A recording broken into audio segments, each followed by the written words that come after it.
ቀይ ባህር የበጣም ሩቅና ቅርብ አገራት ሁሉ በጦር ጣቢያነት ተመራጭ ቢሆንም ለኢትዮጵያ ግን ዛሬም እየተከለከለ ይመስላል። ኢትዮጵያ ስለ ባህር በር ፍላጎቷ ምን ታድርግ የሚለውንና ይህንኑ የቀይ ባህር እርምነት ጋር በተገናኘ የዕለቱ መልህቅ ተሰናድቷል። ለቅንብሩ በምንጭነት ዩኒቨርሲታል ቲቪንና የአዲስ ዘመን ጋዜጣ የካቲት 24 2025 እትም ላይ ከፕሮፌሰር አድማሱ ገበየው ጋር የተደረገውን ቃለ መጠይቅ ተጠቅሜያለሁ። የጊዜ አቆጣጠሮቹ ሁሉ እንደ ፈረንጆቹ ናቸው። ሰላም ሰይፉ ነኝ። ኢትዮጵያ በቀይ ባህር አቅራቢያ ድርሽ እንድትል የተፈለገ አይመስልም። በየአቅጣጫው ግብጽ መራሹ የውስጥ ለውስጥም የአደባባዩም ዘመቻ ብዙ ጫናንም ሳያስከትል አልቀረም። ባሳለፍነው ሳምንት የወጡት የኢትዮጵያን ስም ከባህር ጋር የሚያገናኙ መረጃዎችም ይህንኑ አረጋጋጭ ሆነዋል። ባለፈው የፈረንጆቹ ዓመት ዘመን የተቀየረበት ወር ላይ ኢትዮጵያና ሶማሊያን ውዝግብ ውስጥ በከፍተኛ ሁኔታ ከቶ ከነበረው የሶማሌላንዱ የወደብ ስምምነት በኋላ በቱርክ ሸምጋይነቱ አገራቱ ተስማምተዋል። ስምምነቱን ተከትሎም የቴክኒክ ኮሚቴዎቹ አስቀድመው መሪዎቹም ባስከተሉት ውይይት ማብቂያ ላይ ሶማሊያ ኢትዮጵያን በህንድ ውቅያኖስ ላይ ማረፊያ ታገኝ ዘንድ እያደላደልኩ ነው ስትል እንድንሰማ ምክንያት ሆኖናል። በርግጥ ነገርየው ገና በንግግር ደረጃ ያለ የኢትዮጵያ ምላሽ ያልተሰማበት ቢሆንም ሶማሊያ ግን ኢትዮጵያን በቀይ ባህር ዳርቻ ላይ ሽር ጉድ ስትል ከምታያት ይልቅ በህንድ ውቅያኖስ ላይ ገባ ወጣ ብትልላት እንደምትመርጥ በግልጽ ያመላክታል። ሶማሊያ አሁን ከኢትዮጵያ የወደብ ፍላጎት ጋር በተገናኘ አጣብቂኝ ውስጥ የገባች መስላለች። በወዲያ በጠቡ ሰሞን ምድር የጠበባትና አለሁልሽ ያለቻትን ግብጽ ማስደሰት፣ ወዲህም የታረቀቻት ኢትዮጵያ ጋር በሚቻለው አቅም ስምሙ በመሆን ተጨማሪ አገራዊ ውጥረቷን መግታትና ለቱርክም ታማኝ ሆኖ መገኘት ትፈልጋለች። በዚህ ውስጥ በሁለቱም ፍላጎቶቿ በኩል የሚታዩት ፖለቲካዊ ትርፎችም በእጅጉ ያጓጓታል። እናም እንደገና ዳቦ በሁለት ወገን እሳት የተጠጋቸው ሐሰን ሼህ ሁለት እግር አለኝ ብለው ሁለት ዛፍ ላይ በጥበብ እወጣለሁ እያሉ ይመስላል። ወደብ ለምትለው ኢትዮጵያ በህንድ ውቅያኖስ በኩል እያመለከቱ ቀይ ባህር ላይ ኢትዮጵያን እንዳላይ ለምትለው ግብጽም ይኸው ፍላጎትሽን ሞልቻለሁ እያሉ ጥቅማቸውን ለማስጠበቅ እየታተሩ ነው። ሌላው ቀርቶ የኤደን ባህረ ሰላጤም ላይ እንኳን የተጀመረ ጉዳይ የለም። የሶማሊያ እንደ አገር የራሷንና በዲፕሎማሲያዊ ግንኙነቷ በኩል ደግሞ ወዳጅ ያለቻቸውን አገራት አልፎ አደገኛ ሆነችብኝ ያለቻትን ኢትዮጵያ ጭምር የራሷን ጥቅም አስቀድሞ ባስጠበቀ መልኩ እያስተናገደቻት ነው። በዚህ የህንድ ውቅያኖስ ላይ የንግድ እንቅስቃሴ ማድረግ በሚቻልበት ጉዳይ ላይ ለመምከርና ከስምምነት ለመድረስ የሰኔ ወርን ተቀጣጥረውበታል።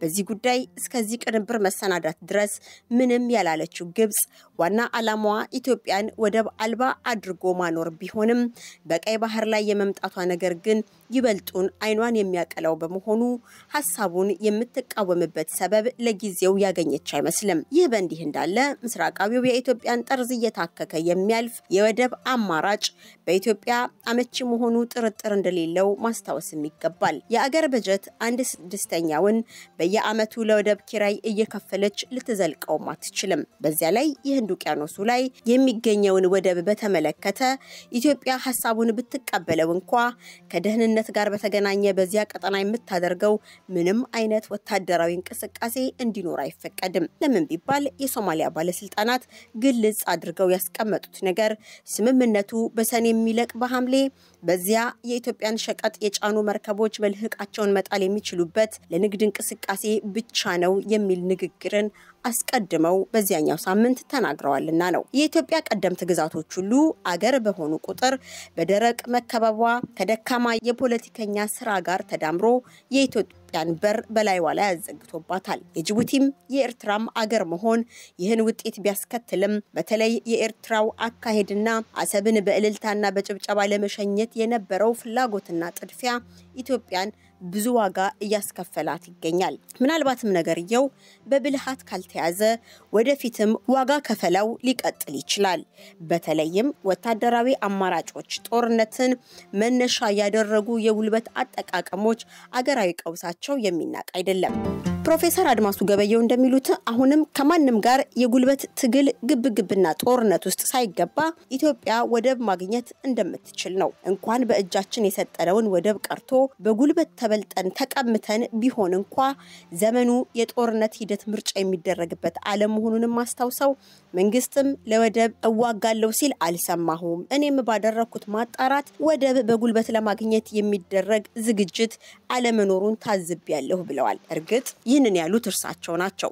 መላው ኢትዮጵያዊ ሊተባበርበት ይገባል ያሉት የባህር በር ጉዳይም በፍጹም ሰላማዊ ሆኖ እድሉን ሊሰጥ ከሚችል የትኛውም ሀገር ጋር የጉርብትና መከባበሮች ሳይነኩ ልንሰራበት ይገባል ያሉት ፕሮፌሰሩ የኢትዮጵያ ዙሪያ ገባ እንደ መልክዓ ምድራዊ የአቀማመጥ ቅርበቱ አማራጭ ይፈለግም ባይ ናቸው። ለዚህም ምሳሌ ጠቅሰዋል። በሲዳሞ በኩል ከፈለግን ኬንያን ማነጋገር፣ በጎንደር ያለውን ከመረጥን ሱዳንን ማወያየት፣ በምስራቃዊው የኢትዮጵያ አካል ያለውን ካሰብን ደግሞ ኤርትራና ጅቡቲ ሶማሊላንድም ጭምር አሉልንና የወደብ ፍለጋው በሆነ ቦታ አቅጣጫ ብቻ ሳይገደብ ሁሉን አቀፍ ዙሪያ ገባውን ያማተረ ግን ደግሞ ሰላማዊ ቢሆን ሲሉ ጠቁመዋል። በርግጥ ሶማሊላንድን እዚህ ጋራ እንደ አገር ጠርቶ የመጠቆማቸው ነገር ብዙ አጠያያቂና ከቀውስ ወደ ቀውስ ሊያሸጋግር የሚችል ቢሆንም በሶማሊያ በኩል አድርጎ ያንን አማራጭ ለመመልከትም ግን እንደሚቻል ቀዳዳውን ያሳዩበት ነው ብሎ መውሰድ ይቻላል። ይህ ዋና ጉዳይ ነው። ተጨማሪ አማራጭ ተጨማሪ እድላለው ከአንዱ ሀገር ጋር የሚደረገው ብቸኛ የድርድር ነጥቦች እንዳይወደዱና ረከስ ያለ እንዲሆኑላት ኢትዮጵያንም ያግዛታል። ሰላማዊ መንገድን መከተል ያለ ተጨማሪ ማብራሪያና ትንተና አስፈላጊነቱ ይሰመርበታል። እንደርሳቸው አባባል የባህር በር ሳይኖራት የባህር ኃይል ያሰለጠነችው ኢትዮጵያ ትክክል ናት። ፕሮፌሰር አድማሱ ይህንን ምክንያታቸውን ሲያስረዱ የባህር ላይ ንግድ ማድረጓል ካልቀረና ወደብ ላይ የሚንቀሳቀስ ሀብት እስካላት ድረስ ይህንን ከፍተኛ ወጪ የወጣበትን የወጪና ገቢ ንግድ የሚጠብቅ ኃይል ያስፈልጋል። ስለዚህም የባህር ላይ ዘራፊዎች ሲሳይላ ለመሆን ጭምር ይህ እርምጃ ተገቢ ነው ይላሉ።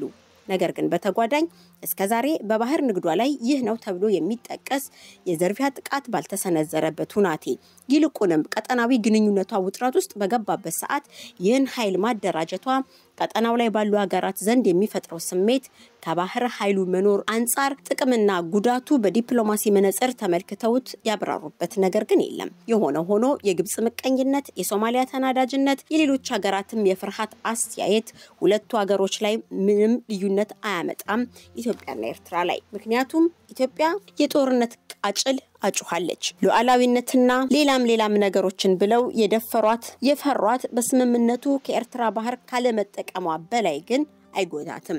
ኤርትራም አለንልሽ ይያሉ የቡድን ጠብ ውስጥ እየከተቱ የጋሪዮሽ መጋጨት ውስጥም የሚዶሏት አገራት ወደቧን ተጠቅመው ዶላር አያስገኙላትም። ይልቁንም አገራቱ በሰለጠነ መንገድ ሶማሊያም የሰጠች መስላ እየነሳች ካለችበት መንገድ ላይ እንደቆመች የመቅረት መብቷንም ሆነ የህንድ ውቅያኖስንም ጨምራ ታገኝ እንደው በአማራጭ ይዛ የጋራ ተጠቃሚነት ላይ ቢያተኩሩ ግን ሁለቱንም ትርፋማ ያደርጋቸው ይችላል። የቱርክ ጣልቃ ገብነትን ተከትሎ በሰላም ወደ መነጋገር የመጡት ኢትዮጵያና ሶማሊያ ግጭታቸው የተባባሰው ግብጽንና እርሷን በመሳሰሉ የጠባ አባባሾች የነበረ ቢሆንም ሄዶ አገራቱ ዛሬ ያሉበት ደረጃ ላይ ደርሰዋል።